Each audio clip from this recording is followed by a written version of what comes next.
Nama saya Tan Malaka. Atau Ilyas Hussein bila saudara-saudara pernah bertemu dengan saya di sebuah rapat pemuda di Jakarta.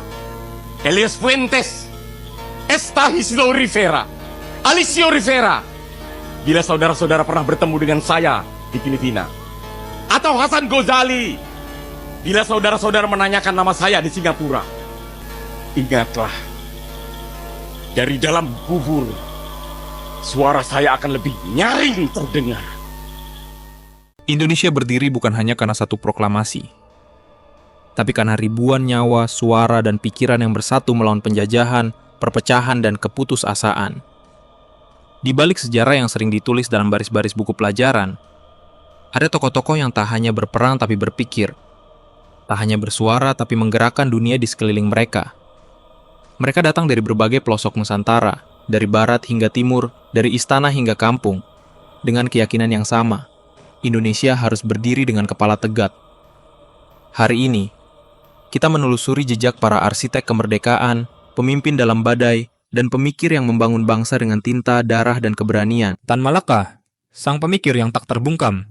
Di tengah badai kolonialisme dan kabut ketakutan, muncullah suara yang berbeda, tajam, berani, dan nyaris selalu diasingkan. Itulah Tan Malaka. Lahir di Gunung Omeh, Sumatera Barat, pada tahun 1897, Tan Malaka tumbuh dari latar belakang sederhana, namun dengan impian yang besar. Pendidikan membawanya jauh ke Eropa, dan di sanalah ia menyerap ilmu, ideologi, dan pemikiran dunia, lalu memutarbalikkan semuanya menjadi gagasan kebangsaan yang radikal dan mandiri. Tan Malaka percaya, kemerdekaan bukanlah hadiah, ia adalah hak yang harus direbut, dengan pikiran, dengan masa, dan dengan keberanian untuk berdiri di luar arus kekuasaan. Dari masa Aktie hingga Madilog, Tan Malaka menulis bukan hanya untuk elit, tapi untuk rakyat jelata. Ia ingin membebaskan pikiran dari mitos, dari takhayul, dan dari penjajahan mental. Ia ingin rakyat Indonesia berpikir, dan kemudian bertindak. Namun pemikirannya yang progresif membuatnya dianggap musuh, bahkan oleh bangsanya sendiri.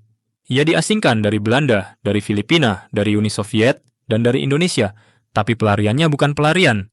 Itu adalah pengembaraan seorang pemikir yang tak rela negerinya dijajah, baik oleh kekuatan asing maupun oleh pikiran sempit bangsanya sendiri. Tan Malaka wafat dalam pengasingan, ditembak oleh sesama pejuang, tanpa pengadilan, tanpa pengakuan. Hanya tanah basah yang menjadi saksi akhir hidupnya. Namun sejarah akhirnya menulis ulang kisahnya. Tan Malaka tak hanya seorang pengelana. Ia adalah arsitek dari kemerdekaan 100%. Ia adalah simbol bahwa kemerdekaan sejati hanya lahir dari keberanian berpikir dan melawan arus. Warisan Tan Malaka adalah keberanian intelektual. Ia mengajarkan bahwa bangsa besar dimulai dari rakyat yang berpikir bebas. Ia mewariskan semangat bahwa revolusi tidak hanya terjadi di medan perang, tapi dalam kepala, dalam kata, dalam keputusan. Tak semua pahlawan hidup di istana. Beberapa mati dalam sunyi, tapi dikenang dalam sejarah. Dan Tan Malaka adalah salah satunya. Haji Agus Salim, diplomat dengan pedang kata-kata. Dalam sejarah panjang bangsa ini, ada suara yang tak lantang, tapi didengar oleh dunia. Bukan dari peluru atau pedang, tapi dari kecerdasan dan keanggunan diplomasi. Ia adalah Haji Agus Salim, lahir di Kota Gadang, Sumatera Barat, tahun 1884. Ia adalah putra dari seorang jaksa. Namun jalan hidupnya tak membawanya ke ruang sidang, melainkan ke medan diplomasi, jurnalistik, dan pemikiran kebangsaan. Agus Salim adalah seorang poliglot. Ia menguasai lebih dari 7 bahasa, bukan untuk bergaya, tapi untuk menjembatani cita-cita bangsa dengan dunia internasional. Ia pernah bekerja di luar negeri, bersinar di Hindia Belanda sebagai birokrat elite, tapi hati nuraninya tak pernah damai. Ia memilih jalan yang lebih sunyi, menjadi pejuang kemerdekaan melalui pena, forum diskusi, dan diplomasi. Ia bergabung dalam Sarekat Islam, memimpin pergerakan, menulis dengan tajam dalam media, dan menjadi jembatan antara Islam dan nasionalisme. Bagi Agus Salim, Islam bukan oposisi modernitas. Justru Islam adalah fondasi moral untuk membangun bangsa yang adil dan beradab. Saat Indonesia memproklamasikan kemerdekaan, Agus Salim tampil sebagai diplomat utama. Ia bukan pemegang senjata, tapi setiap kata yang keluar dari mulutnya adalah tembakan tepat sasaran di meja perundingan. Ia berbicara di forum-forum internasional, mematahkan keraguan, menguatkan legitimasi, dan membawa nama Indonesia ke panggung dunia. Warisan Agus Salim adalah seni berbicara yang berisi, seni berpikir yang jernih, dan seni meyakinkan yang tidak merendahkan. Ia mewariskan pemahaman bahwa perlawanan tidak selalu berarti kekerasan, kadang justru membutuhkan kelembutan dan kecerdasan. Ia wafat dalam kesederhanaan. Tak banyak harta yang ia tinggalkan, tapi warisannya ada di setiap diplomat Indonesia, dan di setiap orang yang percaya bahwa kata bisa lebih tajam dari peluru. Agus Salim tidak hanya membuat dunia mendengar Indonesia, ia membuat Indonesia terdengar bermartabat. Muhammad Natsir, arsitek negara kesatuan, di tengah riuhnya revolusi dan ketidakpastian bentuk negara Indonesia yang baru lahir, berdirilah seorang pemikir, pendidik, dan negarawan. Sosok yang tanpa suara letusan senjata justru menyatukan yang terpecah, namanya Muhammad Natsir. Lahir di Alahan Panjang, Sumatera Barat, 17 Juli 1908. Sejak muda, Natsir menunjukkan ketertarikan mendalam pada ilmu pengetahuan, agama, dan pendidikan. Ia menempuh pendidikan modern dan klasik, dan aktif dalam organisasi keislaman seperti PRSIS, kemudian memimpin Masyumi, salah satu partai Islam terbesar kala itu. Tetapi puncak pengaruhnya terjadi di masa-masa krisis. Indonesia baru saja merdeka, namun dalam waktu singkat terpecah menjadi negara-negara bagian. Sebuah konsekuensi dari perundingan dengan Belanda. Natsir tidak angkat senjata. Ia mengangkat pena dan logika. Pada 1950, ia mengusulkan Mosi Integral Natsir, sebuah konsep politik yang menyatukan kembali negara-negara bagian ke dalam satu bentuk, Negara Kesatuan Republik Indonesia. Melalui pidatonya yang tajam namun menyejukkan di parlemen, ia meyakinkan semua pihak bahwa Indonesia hanya akan kuat jika bersatu. Mosi ini diterima, dan Indonesia kembali menjadi satu. Tapi Natsir bukan hanya politisi, ia adalah pemikir Islam modern yang merancang kerangka pendidikan berbasis Quran dan Sunnah, sambil mengintegrasikannya dengan prinsip-prinsip demokrasi dan kebebasan berpikir. Bagi Natsir, demokrasi tak harus menanggalkan ketuhanan. Ia menciptakan istilah demokrasi teistik, sebuah konsep di mana nilai-nilai agama justru memperkuat fondasi moral negara. Warisan Muhammad Natsir hidup dalam bentuk negara kita hari ini, NKRI. Ia bukan hanya penyatu wilayah, tapi penyatu pikiran, yang percaya bahwa keberagaman harus dikelola dengan nilai, bukan hanya hukum. Ia mengajarkan kita bahwa bangsa ini harus berpikir jernih dalam setiap fase sejarahnya, bahwa ide yang kuat bisa lebih kokoh daripada pasukan yang banyak. Muhammad Natsir mungkin tak sepopuler tokoh-tokoh bersenjata, tapi suaranya telah menjahit Indonesia dalam satu bendera, dan itulah kekuatan sejati, menyatukan tanpa menaklukkan. Syafruddin Prawira Negara, penyelamat Republik. Ketika suara Republik nyaris padam, ketika para pemimpin ditangkap dan bendera merah putih hampir tak berkibar, satu nama bangkit dari Sumatera dan menjaga api kemerdekaan tetap menyala. Syafruddin Prawira Negara. Lahir di Anyar Kidul, Serang, pada 28 Februari 1911, Syafruddin tumbuh sebagai sosok yang taat, cerdas, dan berpendirian kuat. Latar belakangnya sebagai ahli hukum dan ekonomi membawanya ke jajaran elit pemerintahan sejak masa awal kemerdekaan. Tapi momen terbesarnya datang pada masa tergelap Republik. Desember 1948, agresi militer Belanda kedua, Soekarno, Hatta, dan pemimpin pusat lainnya ditawan.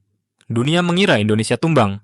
Tapi di Bukit Tinggi, Sumatera Barat, Syafruddin menerima mandat darurat, membentuk Pemerintah Darurat Republik Indonesia, PDRI.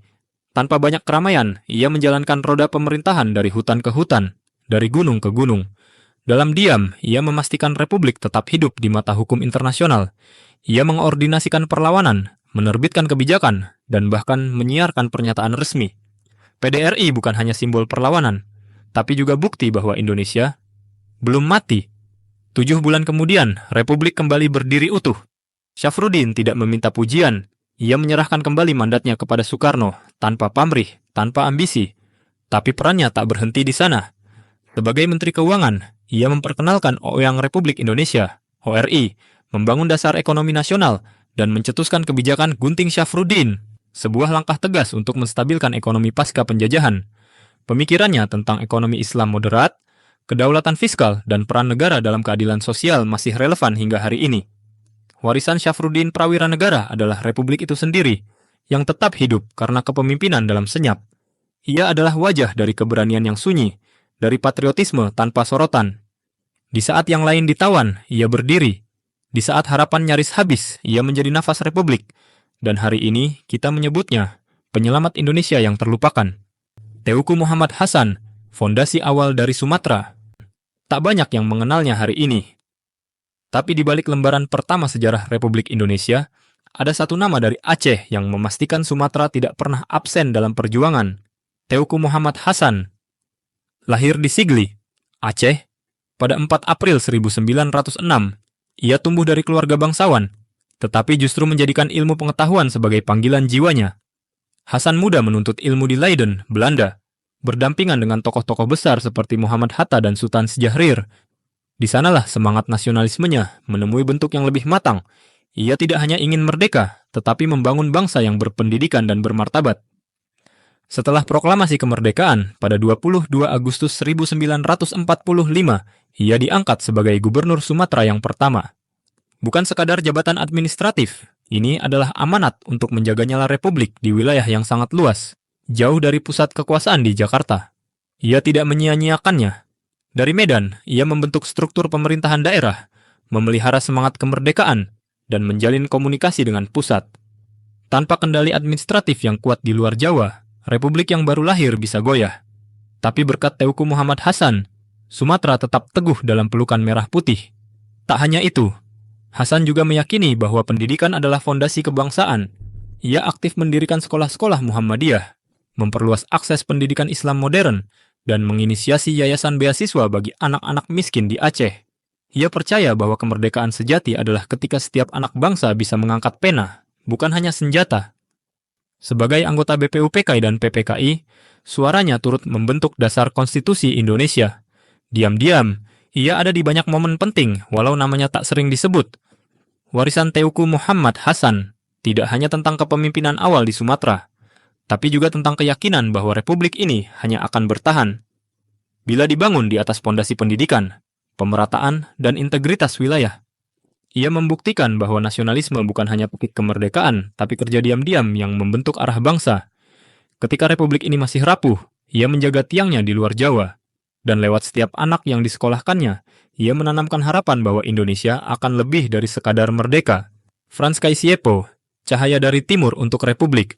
Dari ujung timur Indonesia, suara seorang anak biak menggema, menembus batas laut dan kabut penjajahan.